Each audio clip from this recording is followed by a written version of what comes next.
pense que nous avons suivi attentivement ensemble, n'est-ce pas, le discours de son Excellence, Monsieur le Président Xi Jinping, et aussi les interventions des représentants de différents partis politiques du monde. Je n'ai pas de doute que ça va faire un grand écho dans les jours qui viennent. Moi, personnellement, je pense que du parcours centenaire du Parti communiste chinois et de ses efforts inlassables et réussis pour moderniser la Chine, on pourrait, si vous voulez, tirer quelques expériences résumées en 3 points essentiels.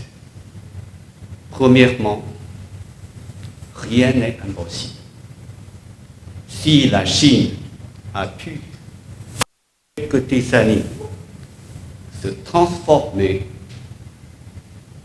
d'un pays extrêmement pauvre et sous-développé en une grande puissance mondiale d'aujourd'hui par la modernisation à la chinoise.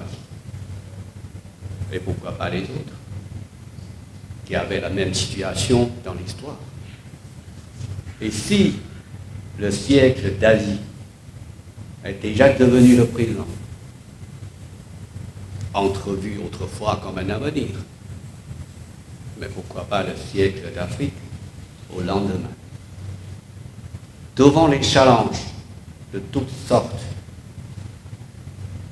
il ne faut jamais s'abandonner au désespoir et au fatalisme.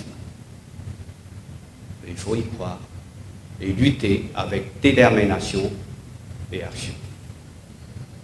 Deuxièmement, suivre sa propre voie. Quelle voie? Une voie bien indépendante, qui correspond aux réalités et conditions de son pays. Bien sûr, en termes de mode de croissance ou de gouvernance, entre les amis et frères, on peut se discuter, on peut s'échanger, on peut se consulter, on peut s'inspirer, mais pas question de faire le copier-coller, car on va payer trop cher. En fait, derrière les succès de tout pays, il y a certainement et définitivement une belle combinaison de la tradition préservée et de l'ouverture innovatrice, ce qui est très important. Et troisièmement, avoir toujours le peuple au centre de préoccupation. Je pense que tous les partis politiques, au moment de leur création, en quelle couleur qu'ils soient, a pour objectif de servir le peuple. Et au fil du temps, cette conviction devrait se concrétiser dans le quotidien.